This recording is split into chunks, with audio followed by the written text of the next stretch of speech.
Assalamualaikum warahmatullahi wabarakatuh.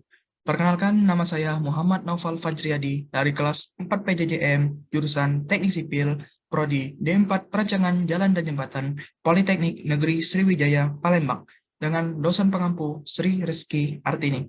Saya akan mempresentasikan tentang sinyal GPS dan data pengamatan GPS. Pengertian GPS. GPS atau Global Positioning System ialah sistem untuk menentukan letak di permukaan bumi dengan bantuan penyelarasan atau synchronization sinyal satelit. Sistem ini menggunakan 24 satelit yang mengirimkan sinyal gelombang mikro ke bumi. Sinyal ini diterima oleh alat penerima di permukaan dan digunakan untuk menentukan letak, kecepatan, arah, dan waktu. Sistem ini dibuat dan dikembangkan oleh Amerika Serikat. Cara kerja GPS. Secara sederhana, cara kerja GPS sebagai berikut. Perangkat GPS menerima sinyal yang ditransmisikan oleh satelit GPS. Dalam menentukan posisi, kita membutuhkan paling sedikit 3 satelit untuk menentukan posisi 2 dimensi, lintang, dan bujur, dan 4 satelit untuk penentuan posisi 3 dimensi, lintang, bujur, dan ketinggian. Semakin banyak satelit yang diperoleh, maka akurasi posisi kita akan semakin tinggi.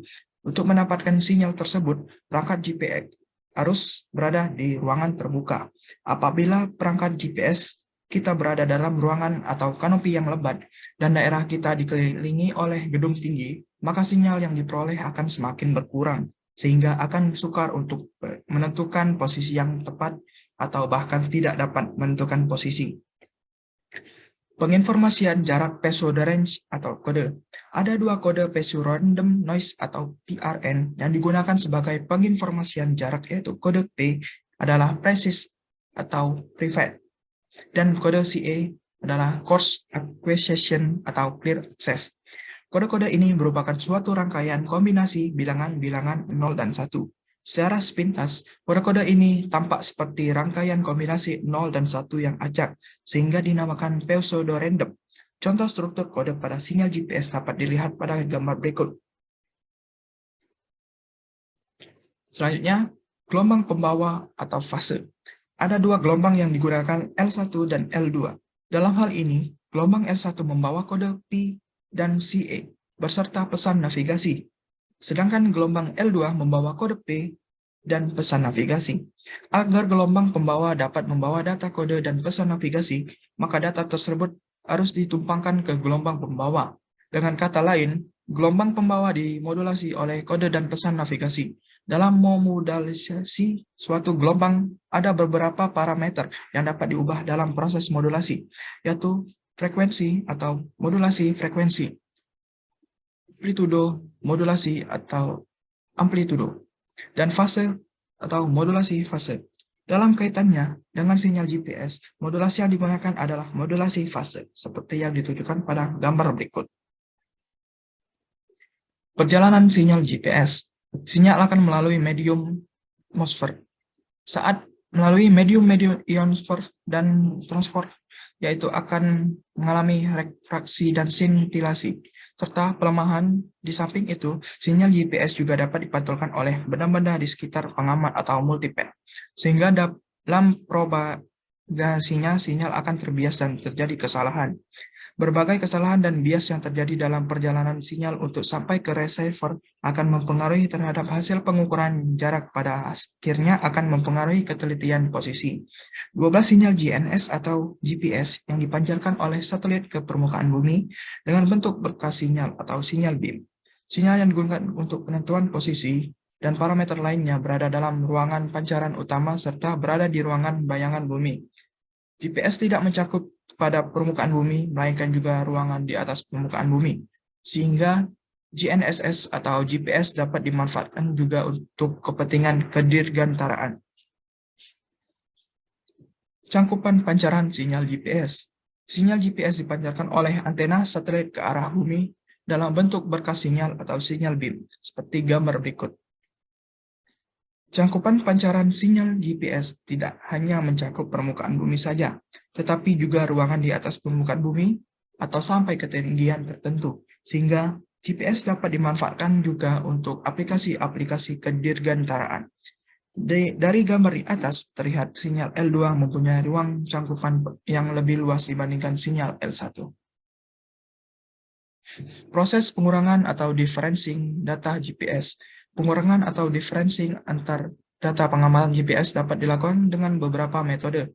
Data pengamatan GNS atau GPS juga dapat saling dikurangkan baik antara dua pengamat, dua satelit maupun dua epok atau waktu pengamatan yang berbeda. Pengurangan antar satelit dan antar pengamat dilakukan terhadap data yang diamati pada epok yang sama. Data pengamatan dasar yang berupa jarak-jarak antara satelit dan antena receiver dapat saling dikurangkan atau differencing dan dapat dikombinasikan menjadi data pengamatan GPS lainnya.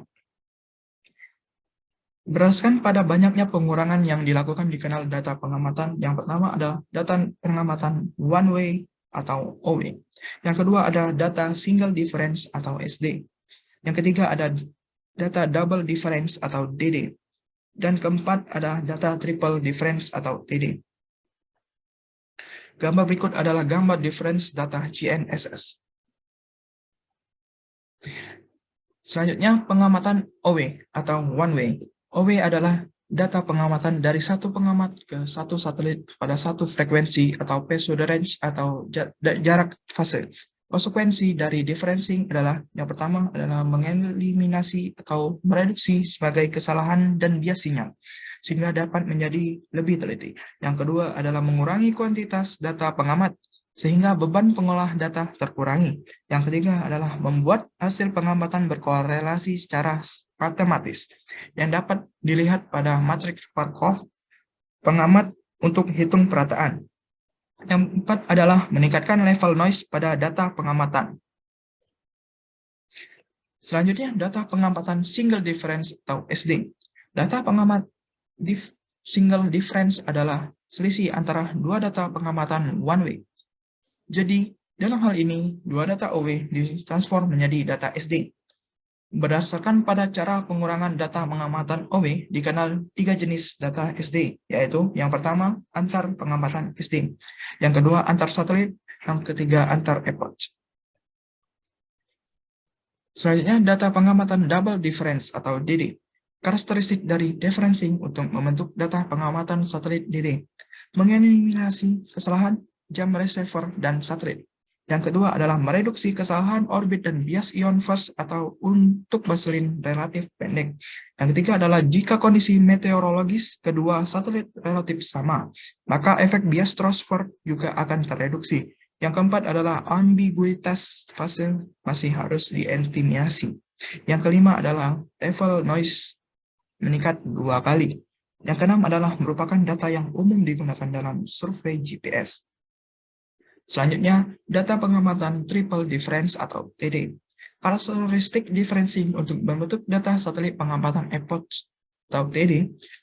Yang pertama adalah mengeliminasi kesalahan jam satelit dan jam receiver.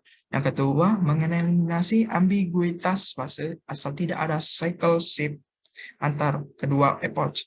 Tiga, mereduksi efek kesalahan orbit dan bias ion first pada baseline yang tidak terlalu panjang. Yang keempat ada jika kondisi meteorologis pada kedua pengamat relatif sama, maka efek bias transfer juga akan tereduksi. Yang kelima, level noise meningkat 2 kali.